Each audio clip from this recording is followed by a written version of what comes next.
আলহামদুলিল্লাহ রব্বিল আলামিন والصلاة والسلام على أشرف الأنبياء والمرسلين وعلى آله وأصحابه أجمعين لا إله إلا الله কেবল শুধু শব্দ নয়, এটি এক মহাবিদ্রোহ। লা ইলাহা ইল্লাল্লাহর মানে হলো আল্লাহ ছাড়া কোনো উপাস্য নেই। এটুকু বলা মানে কি শুধু বিশ্বাস, শুধু জবান দিয়ে স্বীকার না, বরং এর মানে হলো এক যুদ্ধ ঘোষণা। কালিমা মানে হুকুম শুধু একমাত্র আল্লাহই দিবেন। ইনিল হুকমু ইল্লা লিল্লাহ, ফয়সালা করার অধিকার একমাত্র আল্লাহর। তাহলে আজ যারা সংসদ বানিয়ে হালাল হারামের বিধান ঠিক করে, তারা কি আল্লাহর শরীক না? 2, কালিমা মানে মানবীয় আইনের প্রতি বিদ্রোহ। ওমাল্লাম ইয়াহকুম বিমা আনজালাল্লাহু ফাউলাইকা হুমুল কাফিরুন, যারা আল্লাহর বিধান অনুযায়ী বিচার করে না তারা কাফির। তাহলে যারা আল্লাহর শরিয়া চায় না তারা কি মুমিন হতে পারে?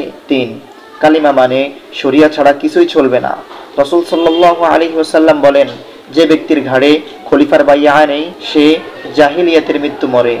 তাহলে এই জাতীয়তাবাদ, ভোটতন্ত্র, সীমারেখায় বিভক্ত মুসলিম উম্মাহ কি কালিমার দাবি পূরণ করেছে? এই পর্বে বার্তা একটাই যে লা ইলাহা ইল্লাল্লাহ মানে শুধু ঈমান নয়, এটা এক বিপ্লব, এক যুদ্ধ ঘোষণা, এক অস্বীকৃতি তাগুতি আইনের, কুফরি রাষ্ট্রের মানব বানানো শাসনের বিরুদ্ধে।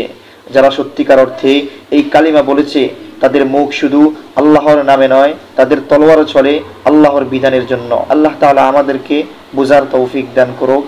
আমিন। ওয়া আখির দাওয়ানা আনিল হামদুলিল্লাহি রাব্বিল আলামিন।